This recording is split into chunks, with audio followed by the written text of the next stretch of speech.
교단 M&A에서 함께 섬기시는 랜디 네이버 목사님께서 오래전에 채타누가에서 교회를 개척할 당시 파트타임으로 미 육군 예비군 군목으로 섬기셨습니다. 군인이다 보니까 교회에 호기심 많은 청소년들이 군대를 목사님을 본받아 군대를 가야 되겠다라고 생각하는 청소년들이 있을 때 랜디 목사님이 물어봅니다. 왜 군대 가기를 원하느냐? 그러면 흔히 그런 대답을 하죠. 내가 나라를 섬기겠습니다. 그리고 또 군인이 되면 여러 가보지 못한 곳을 또 가보게 되고 여행하는 그런 경험이 있기 때문에 그런 청소년들에게 랜디 네이버 목사님이 단도직입적으로 이렇게 질문을 한다고 합니다. Are you willing to die for your country? 너는 나라를 위해서 네 목숨을 내놓을 그런 각오가 되어 있느냐? 좀 더 심각한 질문에 청소년들이 머뭇머뭇할 때 그보다 더 강한 질문을 한다는 거예요. 이 나라를 위해서 Are you willing to kill for your country? 이 나라를 섬기기 위해 누군가를 너는 죽일 준비가 되어 있느냐? 나라를 위해서 죽는다는 의미보다 사실은 나라를 위해서 누군가를 내가 죽이겠다는 것은 더 큰 결단과 어떻게 보면 용기가 요구되는 것 같습니다. 오늘 본문에서 주님을 따르겠다라는 제자들에게 그리고 우리들에게 예수님께서는 저는 동일하게 질문이 아니라 명령하신다고 저는 생각합니다. 무슨 명령이냐면요. 우리도 반드시 누군가를 죽여야 한다는 거예요. 그리스도를 따르기 위해서 Are you willing to kill? 물론 여기서 우리는 죽여야 하는 그 누군가가 다른 사람이 아니라 누굽니까? 나 자신을 죽여야 한다는 거예요. 24절에 보니까 누구든지 나를 따라오려거든 자기를 부인하고 자기 십자가를 지고 나를 따를 것이니라. 25절에서는 자기를 부인한다는 것에 대한 좀 더 구체적인 설명을 하는 것이죠. 제 목숨을 잃으면 이렇게 돼 있어요.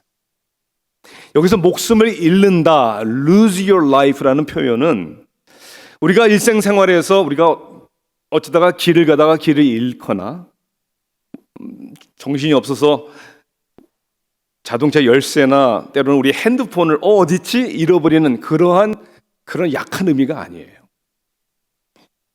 여기 잃는다라는 헬라어 단어가 어폴로세이라는 단어인데 신약 성경에 9번이 나옵니다. 어느 때 이런 단어가 사용됐냐면 마가복음 12장을 보면 포도원 주인에 대한 비유를 여러분 기억하실 거예요. 포도원 주인이 농부들에게 포도원을 맡기고 먼 타국으로 떠납니다. 이제 열매를 맺어서 소출한 소산에 대해서 이제 요구하기 위해서 하인을 보내죠. 하인을 보냈는데 농부들이 그 하인을 어떻게 합니까? 때립니다. 두 번째 하인을 보냈더니 심하게 때렸습니다. 능욕을 했다라고 표현되어 있죠. 세 번째 보낸 하인은 때리다 못해 그 하인을 죽입니다. 그리고 그 비유 속에서는 여러 하인들을 보냈건만 때리기도 하고 죽이기도 했다. 마지막 남은 것은 아들 하나 남은 거예요. 이 포도원 주인은 아들을 보내면 아들은 죽이지 않겠지.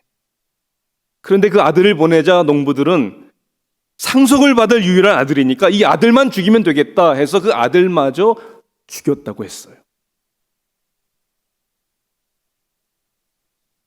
9절에 보면 포도원 주인이 어떻게 하겠느냐 와서 그 농부들을 진멸하고 그 포도원을 다른 사람들에게 주리라. 거기서 진멸하고라는 단어가 동일한 단어예요. 아폴로레세이, destroy. 그러니까 우리 자신을 잃는다라는 의미는 자기 자신을 destroy, 진멸해야 된다는 거예요. 예수님의 이 역설적인 가르침은 일반적인 우리가 익숙한 세상 문화와는 전혀 전혀 반대되는 이야기예요. 왜냐하면 세상은 내가 살기 위해 존재하는 거 아닙니까? 누구보다 내가 높이 올라가야 되고 열심히 뛰어야 되고 능력도 있어야 되고 그리고 어떻게 해서든지 내가 앞서야 되고 내가 이겨야 되는 그런 세상 속에서 오히려 예수님은 제자들에게 오늘 직분을 받는 사람들에게 우리 모두에게 자기 자신을 kill yourself, 진멸하라고 말합니다. 구원하고자 하면 잃을 것이요 제 목숨을 잃으면 오히려 찾기 때문이라고 성경은 얘기하고 있죠. 구원과 삶의 의미를 찾는 것이 결국은 자신의 의지나 노력이나 행함이나 능력에 있지 아니함을 얘기하고 있는 것이죠. 왜냐하면 오히려 행복하고 의미 있는 삶을 살지 못하게 하는 우리 인생의 가장 큰 문제와 걸림돌은 그 무엇도 그 누구도 아니고 바로 자신이기 때문입니다. 하나님의 창조의 섭리 가운데 하나님의 형상에 의해 지음받은 인간은 하나님이 중심된 삶을 살도록 되어 있습니다. 그래서 하나님이 창조한 모든 것을 하나님 중심으로 다스리게 되어 있었고 그리고 남자와 여자를 만든 하나님께서는 하나님 중심 가운데 행복한 부부의 관계와 삶을 살도록 하신 것이죠. 그런데 하나님 중심보다 내가 보기에 좋은 것 그리고 내가 원하는 것을 선택한 그 죄. 그래서 죄의 정의가 뭐죠? S-I-N. What's in the middle? 중간에 뭐가 있습니까? I. 내가 중심에 있는 것이 죄다. 그렇기 때문에 중심에 내가 있을 때는 살고자 하지만 결국은 죽는 것이고 얻고자 하지만 잃는 것이고 내 중심에 있는 나를 진멸하고 부인하고 오히려 내 안에 그리스도가 살아 역사하실 때 비로소 우리는 우리의 생명을 찾는 것이고 하나님 앞에 영광된 의미 있는 행복한 삶을 살게 된다는 것이죠. 그러면 오늘 본문 말씀을 통해서 도대체 이름으로 얻는 그리스도를 따르는 삶의 의미는 도대체 뭘까? 왜 우리는 그렇게 살아야 하는가? 몇 가지를 통해 말씀을 나누길 원합니다. 먼저는 나 자신의 행함이 아니라 그리스도 안에서의 우리의 정체성을 발견하게 되는 것입니다. 여러분, 사람이 정체성이 분명하고 건강해야 행복하게 살게 되는 것이죠. 그런데 오늘날 우리의 현 시대와 사회의 혼돈과 문제는 바로 이 정체성의 문제인 것 같습니다. 심지어는 이제까지 우리가 자명하고 당연하다고 여겨왔던 성에 대한 정체성마저도 이성이냐 동성이냐의 문제만이 아니라 남자냐 여자냐라는 젠더 아이덴티티의 정체성에 대해서도 더 이상 분명하지 않고 분명히 이것이다라고 더 이상 말할 수 없는 그런 사회와 시대가 되었다는 거예요. 여기서 우리는 좀 더 본질적인 질문을 해야 합니다. 그것은 사람들은 어떻게 자신의 정체성을 형성하고 정의하느냐, 그 질문이 중요하겠죠. 세상에서는 일반적으로 두 가지의 접근 방법이 있다고 생각을 합니다. 그러나 그 중심을 보면 여전히 한 가지입니다. 첫째는 서구적인 접근 방법이라고 할 수 있어요. 그것은 정체성을 자기 안에서 찾는 것입니다. 이것을 expressive individualism, 표현적 개인주의다라고 할 수 있는 것이죠. 그러니까 자신이 중요하니까, 아니면 어떻게 보면 자신만이 중요하니까 자신이 원하는 것, 자신의 감정, 자신의 계획, 자신의 그 모든 것을 취해함으로 그것을 이룰 때 자기의 정체성에 대한 만족을 가질 수 있다. 이것을 팀 켈러 목사는 주관적 하나님이 아니라 주관적 자아의 삶을 사는 것이다 라고 표현을 합니다. 또 하나의 방법은 어떻게 보면 동양적인 접근 방법이에요. 그것은 다른 사람들이 생각하는 나, 다른 사람들이 말하고 보는 나를 통해 정체성을 찾는 것입니다. 그래서 출세와 성공이 무엇이냐 하면 다른 사람들이 인정해주고 높여주는 거예요. 아, 저 사람 성공했네.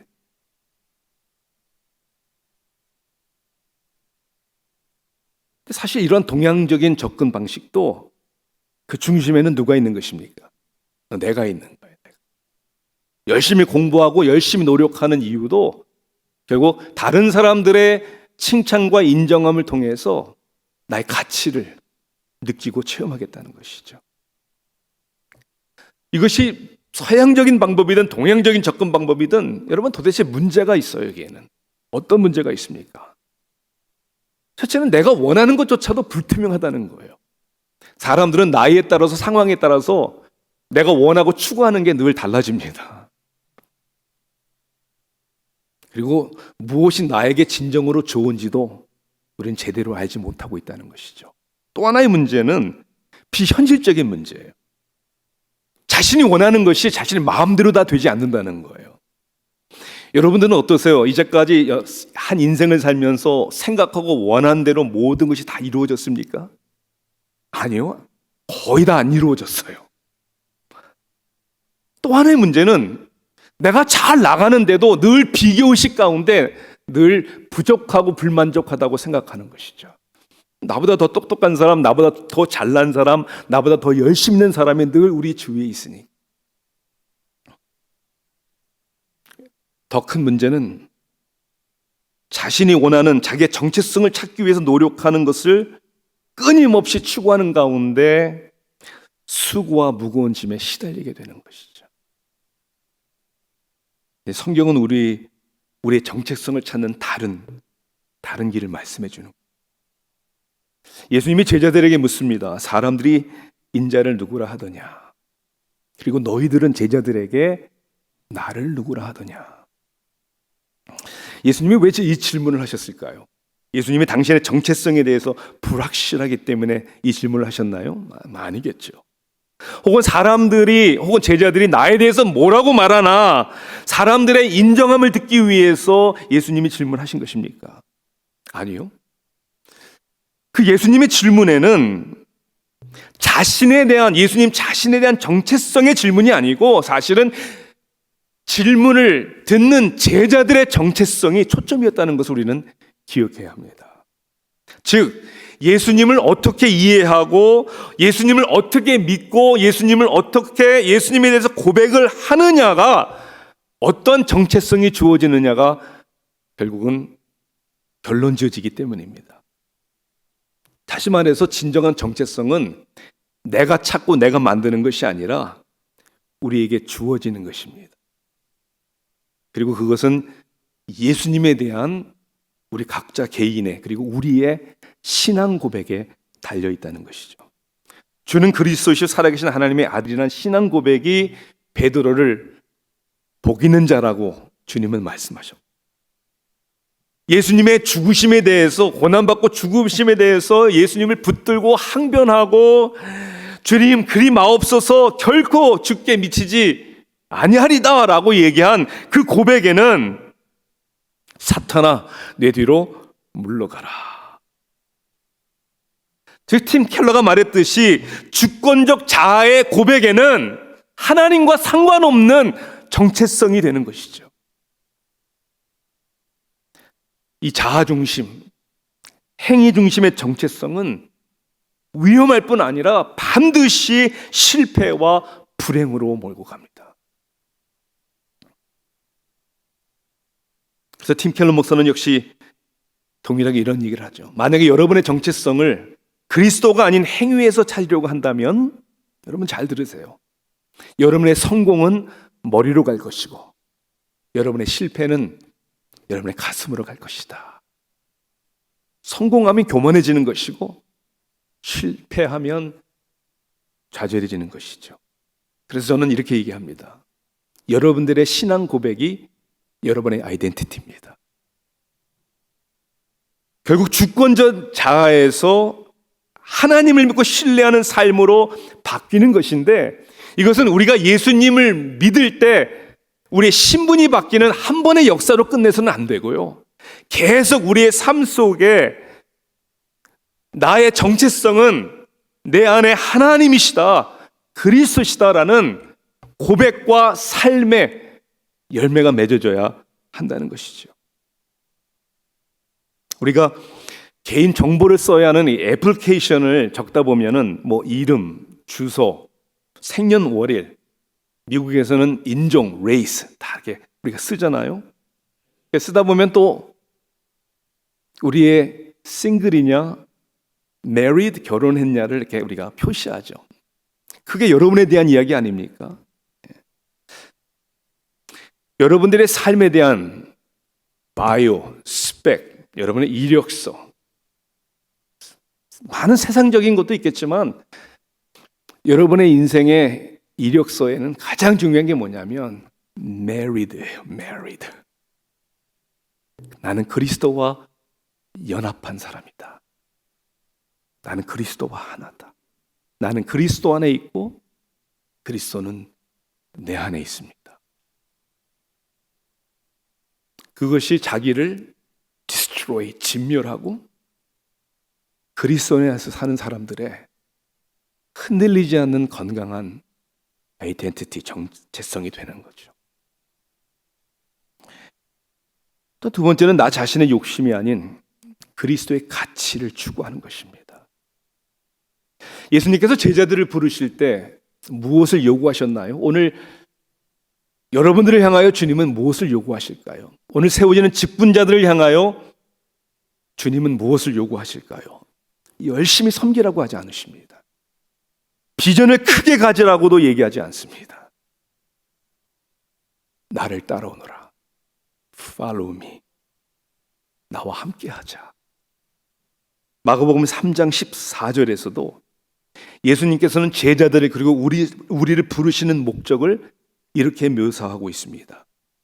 이에 12를 세우셨으니 이는 자기와 함께 있게 하시고 또 보내사 전도도 하며, 보내어지고 전도도 하고 하는 사역적인 부분들은 나타나는 결과이죠. 가장 우선되는 것은 예수님과 함께 있게 하시기 위하여. 주님을 위해 살고 전도하고 교회를 섬기는 것보다 더 중요한 것은 주님과 함께 하는 것입니다. 그래서 주님을 보고 주님의 음성을 듣고 주님을 따르는 것이죠. 이게 왜 이게 중요하냐면 우리가 교회를 위한다, 예수님을 위한다고 하지만 그 중심에서는 오늘 베드로와 같이 하나님의 생각이 아니라 사람의 생각을 할 때가 너무나 많은 것 같아요. 예수님이 고난을 받고 죽임을 당하고 제3일에 살아날 것을 설명하기 시작할 때 베드로는 마치 주님을 위한다고 말을 하는 것 같았지만 항변하고 붙들고 안 된다고 하지만 그 중심에는 자기가 기대하고 자기가 원하는 대로 되지 않으니까 억지를 쓰는 거예요. 주님을 위해서 살고 섬기는 게 아니라 먼저 주님과 함께 살아야 한다는 것이 중요하다는 것이죠. 큰 손자가 윌리엄이 벌써 6살이 됐어요. 자주 저희 집에 와서 자요. 며칠 전에도 와서 잤는데 TV가 보고 싶다고 해서 TV를 딱 켰는데 제 아내와 제가 가끔 보는 TV 프로그램이 그냥 딱 나오더라고요. 그래서 윌리엄 이거 좀 보자. 그 프로그램이 뭐냐면 Flip or Flop이라는 TV 프로그램이에요. 궁금하신 분들은 참고로 HGTV에 나와요. 그게 뭐냐면 집을 사서 엉망인된 집을 사가지고 그거를 수리하고 리모델링을 하는 거예요. 그리고 비싼 가격에 팔면 산 가격 고치는데 리모델링 하는데 들어가는 가격을 제하고 나면 이제 얼마 남는다 이제 이게 막 나오는 건데 이제 어린 아이가 보는 거지만은 이 보면은 리모델링이 전과 후에 그 그림이 완전히 다르잖아. 그러니까 얘도 그러는 거, 와, 뷰티풀, 너무 아름답다는 거예요. 그리고 벌써 6살인데 계산이 빨라요. 그러면 뭐 얼마의 집을 사서 뭐 리모델링가 얼마에 들어가고 나중에 팔 때 클로징 피 들어가면 얼마고 얼마에 파니까 뭐 8만 불 남았다 10만 불 남았다 이게 이제 이렇게 숫자가 나오니까 6살짜리 아이가 이러는 거죠. 자기도 저 비즈니스 하겠대요. 예. 그래서 제가 그랬어요. 그러면 할아버지하고 이거 나중에 우리 한번 하면 좋겠다 그러고 제가 그랬어요. So you wanna work for me? 그랬어요 제가.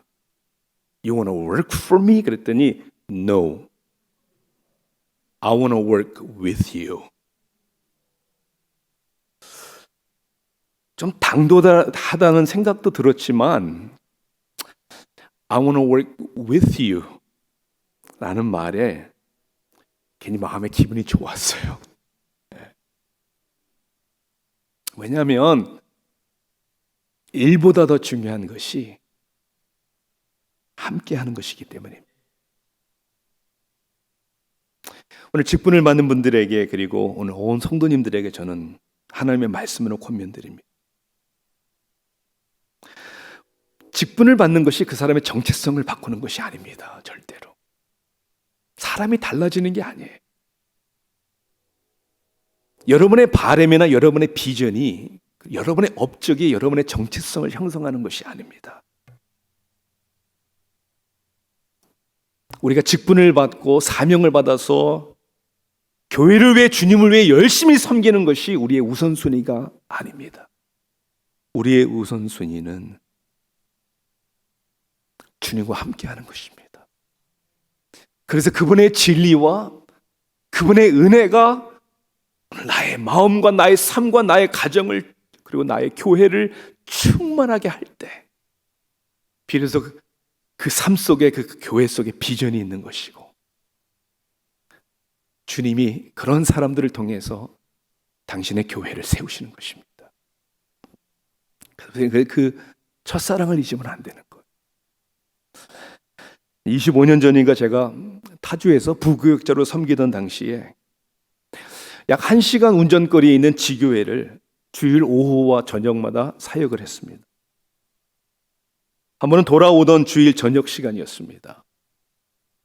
넓은 프리웨이 북쪽을 향해 우리 아이들은 어린 아이들은 뒤에서 지쳐서 자고 있고 제 왼쪽 창문을 보니까 해가 지면서 석양의 붉은 노을이 너무 아름다웠어요. 평화롭고 정말 바쁘게 열심히 뛰었어요. 육신은 굉장히 피곤했는데 지금 그날따라 제 마음에 은혜가 많은 거예요. 그러니까 너무 감사했어요. 이렇게 주님을 위해 교회를 위해 섬긴다는 것이 얼마나 기쁜지.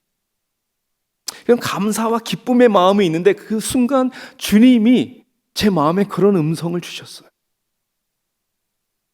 너 그런 감사와 감격이 사라지면 내 은혜가 떨어진 줄 알아라. 혹시 여러분의 삶 속에 은혜와 감사가 떨어지면 교회 문제도 아니고요. 죄송하지만 목사 문제도 별로 아니고요. 여러분 하나님의 은혜가 떨어진 거예요. 주님과 여러분의 관계를 다시 돌아보셔야 되는 거예요. 주님과 함께하고 있는 그 드러는 내 자신의 힘이 아니라 그리스도의 능력을 의지하는 것입니다. 나의 정체성, 나의 욕심이 아니라 그리스도의 가치관 그리고 그리스도의 능력. 주는 그리스도시여 살아계신 하나님의 아들이시니이다 라고 고백한 베드로를 향해 주님은 내가 복이 있도다. 그 다음의 말씀을 우리가 주목해야 해요. 내가 복이 있도다 하시고 베드로야 네가 그런 신앙으로 좀 교회를 세워라. 교회 세우는 일을 내가 너에게 맡기겠다. 이렇게 말씀하지 않으셨어요. 하늘 아버지가 너에게 깨달음을 주신 그 신앙 고백 위에 내가 예수님이 말씀하시는 거죠. 내가 내 교회를 세우겠다. 예수님이 내 교회라고 말씀하셨고 내가 세우리라 말씀하신 거예요. 그러니까 주님의 교회는 사람에 의해서 세워지는 것이 아니라는 거예요. 사람에 의해 교회를 세우시지 않은 이유는 사람이 주인이 되면 교회는 더 이상 교회가 되지 않기 때문에 그렇습니다. 저는 이민교회에서 자랐고 이민교회만을 섬긴 사람입니다. 지금도 교단 일을 하면서 수많은 교회들을 보고 수많은 교회들의 소식을 듣습니다. 작은 제가 한 가지 깨달은 게 있어요. 주님이 일하시는 교회는 세상에서 가장 아름다운 곳이 될 수도 있지만 사람이 일하는 교회는 세상에서 가장 추한 곳이 된다는 거예요. 교회 싸움보다 더 추한 곳 없습니다.